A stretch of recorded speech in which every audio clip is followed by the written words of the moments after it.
Okay, thank you very much. It's a great pleasure to be here. So this is the title of my talk. So I am a string theorist, and so let me begin by giving a brief introduction to what string theory tries to do. So it's an attempt to formulate a quantum theory of gravity, other forces, and also all the elementary particles that we see in nature. But the way it is formulated is in 9 space and 1 time dimensions. That's what the mathematical consistency demands. But we, of course, live in 3 space and 1 time dimensions. So one can ask, how can string theory be consistent with nature? And this answer has been known for quite some time, and the answer is compactification. So I'll try to explain this idea. So let's imagine that we are living in a 2-dimensional world, which has 2-dimensional people living on it. But we'll take the 2 space coordinates to describe the surface of an infinitely long cylinder of radius r instead of an infinite plane. So forget about the interior of the cylinder. Okay, just imagine that we are living on the surface of this cylinder. So if this radius r is very large, okay, in particular larger than the range of the most powerful telescope, then this 2-dimensional space will appear to be infinite in both directions. On the other hand, if 2 pi r is human scale, say 100 meters, then every 100 meters you will see an image of yourself, because the light will come, will travel around this cylinder and come back to the original point. So it's a somewhat strange world, but it's a world that you can imagine. Now you can consider the opposite situation where r is very small, and as you can see, as r becomes smaller and smaller, the world starts looking 1-dimensional. And in particular, we can quantify it by saying that as long as r is smaller than the resolution of the most powerful microscope, the world will be indistinguishable from being 1-dimensional. You can also think of this in terms of energy. So here what happens is that the momentum along these compact directions represent electric charges that the states carry. And the mass of a state that carries n units of charge is of order n over r. This you can work out simply by looking at the relativistic relation between energy and momentum. And you can see that if r is small, then this is large. And if r is small enough, then this may be beyond the reach of current experiments. Now the same idea works in other dimensions. So for example, we can take a theory in 9 space and 1 time dimensions and make 6 of the space directions compact with some period 2 pi r. Okay, just think of each of the directions as being compact if you are in a circle. So this theory will look effectively 3 plus 1 dimensional if r is much smaller than the resolution of the most powerful microscopes, which today stands at about 10 to the minus 17 centimeter. Now it turns out that our world would have to involve somewhat more complicated compactification. This simple one is not able to describe our world. But for today, we are going to explore life in this simple world. Okay, how will life look? How will life appear in this simple 3 plus 1 dimensional world? So let's suppose that you are living in such a 3 plus 1 dimensional world. And let's also suppose that your particle physics friends have discovered the existence of the extra dimensions, maybe by discovering some of these charged particles. But those extra dimensions are small enough that you do not feel them. And suppose one day you decide that you are bored of living in 3 plus 1 dimensions and would like to experience life in 9 plus 1 dimensions.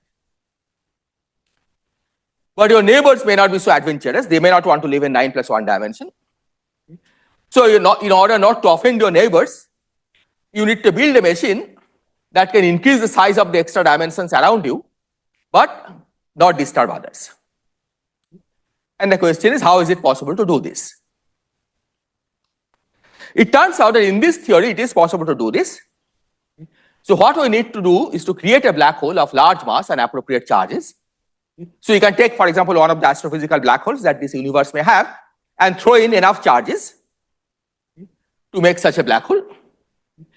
And if you can create such a black hole, it turns out that close to the black hole, the compact dimensions will have large size, and this can be larger than the most powerful telescopes that you might have. So for all practical purpose, if you have a black hole of appropriate mass and charge, then the space around the black hole will look 9-dimensional space. And you can go and live there if you want, leaving your neighbors far away where the space is still three-dimensional. And in fact, there is a continuous interpolation. The size of the extra dimensions increase as you go from asymptotic infinity towards the black hole. So you may choose to live in any space-time where the sizes take different values. Okay, for example, if you want to experience how it feels to live in a space-time where the sizes are 100 meters, you have to choose an appropriate spot in this background and live in such space-time. Or you may also create appropriate black holes where only some of the dimensions expand to large size. So instead of 9 plus 1 dimensional world, you may choose to live in 7 plus 1 or 6 plus 1 dimensional world. Now this may be important for space tourism, but one may wonder why should a theoretical physicist care for it? And so in the rest of the talk, I'll try to explain why it's important for theoretical physics, or at least for string theories, to care for this. So let's suppose that A and B are two different compactifications of string theory. And the question that we would like to address is whether they are to be regarded as the same theory or different theories. Okay, are string theories with compactification, two different compactifications, the same theory or different theories? Okay. And here you have to fix a requirement, fix a criteria as to when we will say that they are the same theory. And one strong criteria that you can imagine is that we will say A and B to be the same theory if any observable of B is also an observable of A and vice versa. That anything that you can measure in B, you should be able to measure in A. Okay. And you see that in this picture, if you want to measure anything in a 9-dimensional space-time, all you have to do is to create a black hole like this and send your apparatus near the horizon of the black hole and perform your measurements. So any measurement that you can do in 9 plus 1 dimensional space-time, you can also measure in 3 plus 1 dimensional space-time by simply sending your apparatus there. Now, here is an analogy. Ice and water are both described by the theory of H2O molecules. So if you are living inside water, we can still measure any property of ice by freezing part of the water and doing our experiment. If you are living in an infinite reservoir of water, then you could make as large a block of ice that you like and make the measurements as accurate as you like. So in this sense, we will call ice and water as being described by the same theory. And as we have just said, the black holes allow us to do exactly the same thing for compactified string theory. We can create arbitrary large regions where the size and shape of the compact space take different values from the ones at infinity. So this may be somewhat technical. So type 2A string theory is one of the string theories that we deal with. So if we take, for example, type 2A string theory with 6 directions compact on a circle. So T6 basically means 6 circles. And this is just the 3 plus 1 dimensional Minkowski space that we want to live in. But following this logic, one can show that the observables in this theory includes the observables of many different, apparently different string theories, including those in higher dimensions. As you can see, you can go even all the way to 10 plus 1 dimensions. And you can also live in other kind of space-time, right? ADS here stands for anti-de Sitter. S5 means just a 5-dimensional sphere. These are popular among string theories because one can give exact descriptions using something which is called holographic principle. Because all these space-times can be produced in the interior of the original theory by choosing appropriate system of black holes. But unlike in the case of ice and water, the relation between A and B in string theory may not be symmetric. So it may be that the observables in B are observables in A, but not vice versa. And one set of examples is provided by the anti-de Sitter spaces, that you can create anti-de Sitter space from flat space string theory, but not vice versa. And the reason is that the analog of the size parameters basically get frozen, and we cannot create arbitrary large regions inside ADS where the parameters take different values. So here is a pictorial description of what happens. Okay, so you have flat space-time here, and in order to create an anti-de Sitter space-time, you have to put appropriate system of black holes, and that creates a deep throat, in fact, infinitely deep throat in flat space-time. So if you want to measure properties of anti-de Sitter space starting from flat space-time, you can send your experimentalist way down the throat, okay, and measure properties of anti-de Sitter space as accurately as you want. But once you are in anti-de Sitter space, which is really at the bottom of the throat, you cannot really come out and make any measurement in flat space. So this is important because the reason, as I said, the anti-de Sitter space is important is because string theory in an anti-de Sitter space has holographic description, which is basically one can show that the string theory in anti-de Sitter space has an equivalent description just as a quantum field theory living in the boundary of ADS. And this description in fact makes it manifest that we cannot measure properties of B from A in ADS because B and A differ by different parameters. That B and A correspond to quantum field theories with different set of parameters. And we saw here that there is a difference between flat space and anti-de Sitter space, that what you can do in flat space, you cannot do in anti-de Sitter space. And this suggests that if there is a holographic description of string theory in flat space-time, it will be of a very different nature. Okay, in fact, there has been a lot of work going on in trying to find a holographic description of string theory in flat space-time by following the thread clues from anti-de Sitter space-time. In fact, last week I was at a conference which was devoted solely to this question, how to find a holographic description in flat space-time. And what this is suggesting is that the flat space-time is really different from holographic space-time. And any from anti-de Sitter space-time, and any holographic description on flat space-time will have to be of a very different nature. Thank you. Thank you, Ashok, for the wonderful talk. Do you have any questions? Yeah, Rajesh.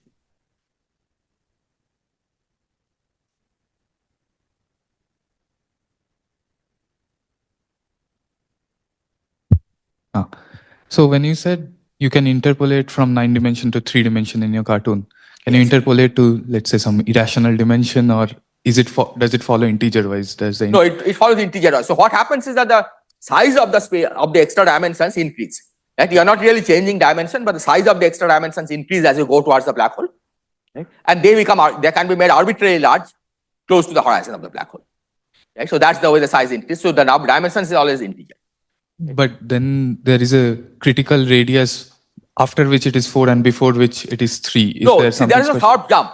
So when I said you can make 9 plus 1 dimensional space-time, what I meant is that you can make the extra space direction larger than the range of your telescope. So you can mimic 9 plus 1 dimensional space-time to as great an accuracy that you like. So in all this, it is understood that when you talk about performing an experiment, right, all experiments have errors, right, non-zero errors. So you fix the error that you can allow. Okay? And given that, you can design an experiment which will measure things within that error. Right? So when I am saying that you create 9-dimensional space, it means that you basically increase the size of the extra dimensions to larger than your experimental sensitivity.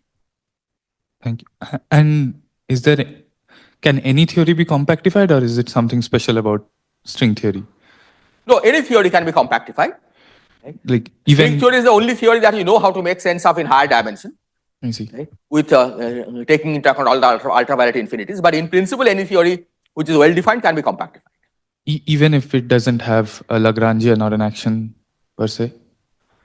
Yeah, in principle, that is true, because compactification means that you are making the momentum along those directions quantized. Right? I see. So you don't need to have an action necessarily. Thank you. Yeah, Chandru. This statement that flat space holography should be very different from ADS, like how different? Like usually people do this null infinity and they try to study holography from that way, just like in ADS. But yeah, so the way it should be different is in ADS, if you have some massless scalar, right, without potential, its expectation value at infinity becomes a parameter of the theory in the boundary. Right? So that makes it clear that you cannot change that parameter. Right? You cannot create space-time inside ADS where the value of the parameter is different. This is not going to be true in flat space. Right? If you have a massless scalar without potential, then its expectation value at infinity, right, you should be able to change. Right? So in that sense, it will be different. That will not be like a parameter of the QFT. Exactly. Right? That you should be able to measure things where the QFT has different values of those parameters, which you cannot do in normal QFT, right? In QED, for example, the fine structure constant is 1/137. You cannot make measurements in our world where the fine structure constants a different value. So when you said if you can go you can go closer to some appropriate black hole and you can get a region with 9+1 dimension. So is there like a lower limit, as in like can you go to any black hole and within some small limit there exists 9+1 dimension that you can see? No, not to any black hole. You have to create a black hole with appropriate charge. Right? Once you create a black hole with appropriate charge, you can make things as accurately representative of the higher dimensional space-time as you want. Right? What I mean by that is that you can stretch that extra dimensions to as large as you want, and at the same time you can make sure that the slope, right, the extra dimensions are varying as a function of the radius. Right? That slope, that rate of variation of the extra dimension as a function of the radius can be made as small as you like. This charge is electric charge or some Charge is basically the momentum along the extra dimensions. I said that